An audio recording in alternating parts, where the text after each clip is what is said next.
अनन्या हमेशा से शहर की भाग दौड़ से दूर रहना चाहती थी। उसे पहाड़ों की शांति, हवा की ठंडक और प्रकृति का संगीत पसंद था। जब दादाजी की पुरानी हवेली उसे विरासत में मिली तो गांव वाले ने उसे रोकने की बहुत कोशिश की। बिटिया, वहां मत जाओ, रात को अजीब आवाजें आती हैं, छायाएं नाचती हैं। लेकिन अनन्या ने हंसते हुए टाल दिया। काका, हवेली है, कोई भूत बंगला थोड़ी है। लेकिन उसे क्या पता था, हवेली सिर्फ हवेली नहीं थी, उसकी दीवारों में किसी का अधूरा प्यार था। हवेली बहुत बड़ी थी, पुरानी लकड़ी के फर्श, मोटे पर्दे, दादी द्वारा सजाई गई दीवारें, सब में एक अजीब सी नमी थी। लेकिन रात के 11 बजते ही अचानक उसे किसी नजर की चुभन महसूस हुई। वो ड्राइंग रूम में बैठी थी, पर लगा जैसे कोई कोने में खड़ा उसे देख रहा है। कौन है वहाँ? उसकी आवाज़ हल्की कांपी। कोई जवाब नहीं आया। वो गहरी सांस लेकर बगीचे में टहलने चली गई। चांदनी रात थी, हवा में हल्की ठंड थी, फूलों पर शबनम की बूंदें चमक रही थी। तभी झाड़ियों से हलचल हुई।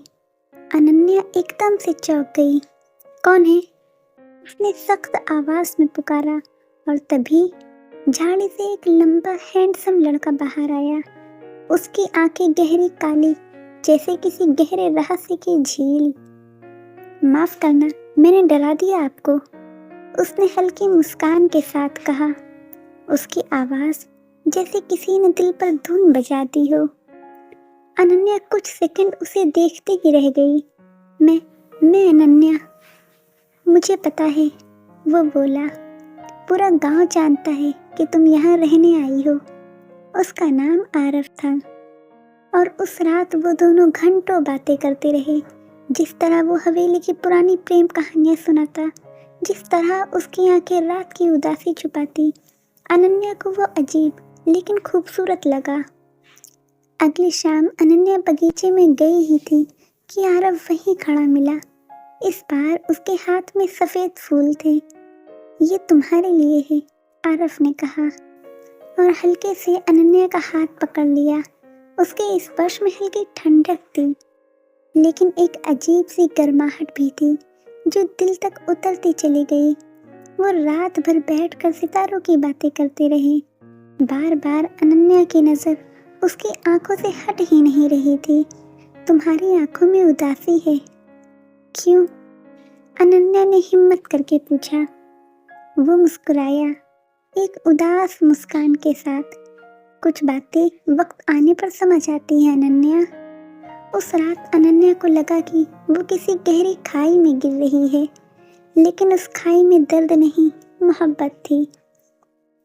दिन में हवेली शांत रहती, लेकिन रात होते ही हवा में एक अलग सी मिठास भर जाती। और ठीक 11 बजे आरव आ जाता, कभी फूल लेकर, कभी पुरानी कहानियाँ लेकर, कभी सिर्फ मुस्कुराहट लेकर। एक रात उसने अनन्या का चेहरा अपने हाथों में लिया और बोला, पता नहीं क्यों, लेकिन तुमसे दूर नहीं रह पाता। अनन्या का दिल धक से रुक गया। वो धीरे से बोली, मेरे साथ रहते हो तो डर नहीं लगता? आरव ने उसकी आंखों में देखा। शायद मेरी जिंदगी में किसी ने इतनी खूबसूरती से ये बात नहीं कही। धीरे धीरे अनन्या का दिल पूरी तरह आरव का हो गया। उस रात बारिश हो रही थी। हवेली के गलियारों में हवा गूंज रही थी। अनन्या ने दरवाजा खोला। आरव भीग चुका था। अंदर आ जाओ आरव। वो हॉल में आया और ठंडी हथेलियों से अनन्या का चेहरा छू लिया। तुम्हारे बिना जिंदगी अधूरी है, वो फुसफुसाया। अनन्या उसके करीब आ गई। दिल की धड़कनें तेज हो गई।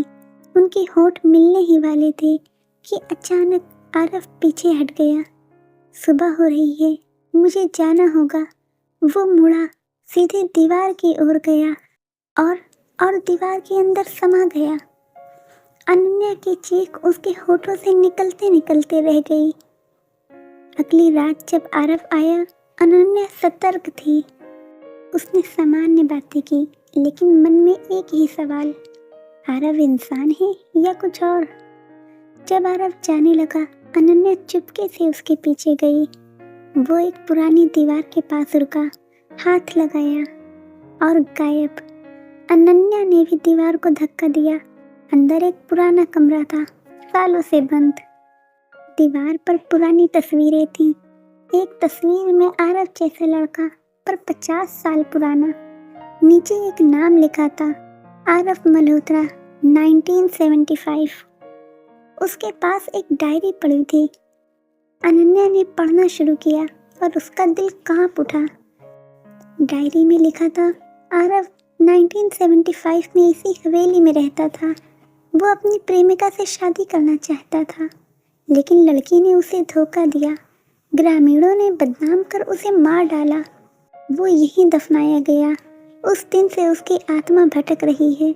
हर साल जब कोई लड़की हवेली में रहती है, वो उससे मोहब्बत कर बैठता है, अपना अधूरा प्यार पूरा करने के लिए। अनन्या के हाथ कांप गए। क्या मैं भी उसकी नई मोहब्बत हूँ? उसने खुद से पूछा। कमरे का दरवाजा अचानक बंद हो गया। ठंड बढ़ती जा रही थी, दीवारें कांप रही थी और तभी आरव प्रकट हुआ। लेकिन वो पहले जैसा नहीं था। उसका चेहरा विकृत, आंखें लाल, एक भयानक लेकिन दर्द से भरी आत्मा। अनन्या तुम मेरी हो। अब कोई तुम्हें मुझसे नहीं छीन सकता।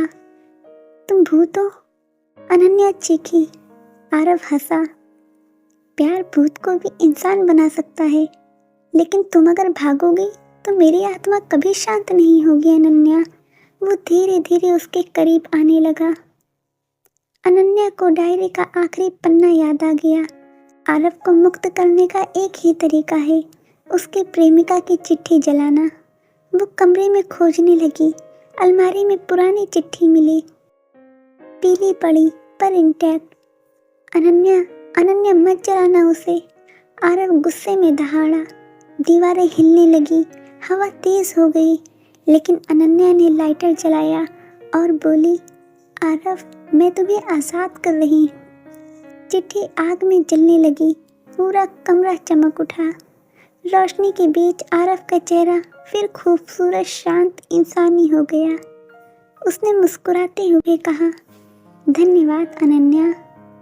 तुमने मेरा अधूरा प्यार पूरा नहीं किया, लेकिन मेरी आत्मा को शांति दे दी। मेरा प्यार हमेशा तुम्हारे साथ रहेगा। और वो धीरे धीरे हवा में घुलकर गायब हो गया। सुबह हुई, हवेली शांत थी। डर नहीं, सिर्फ सुकून। गांव वाले हैरान थे कि हवेली बदल चुकी है। अब कोई अजीब आवाज नहीं आती, कोई छाया नहीं नाचती। लेकिन अनन्या को लगता था, जब हवा उसके बालों को छूती है तो जैसे कोई फुसफुसा कर कहता है, मैं यही हूँ अनन्या। दोस्तों, आपको ये कहानी कैसी लगी कमेंट करके ज़रूर बताइएगा और वीडियो को लाइक, शेयर और सब्सक्राइब ज़रूर कीजिएगा।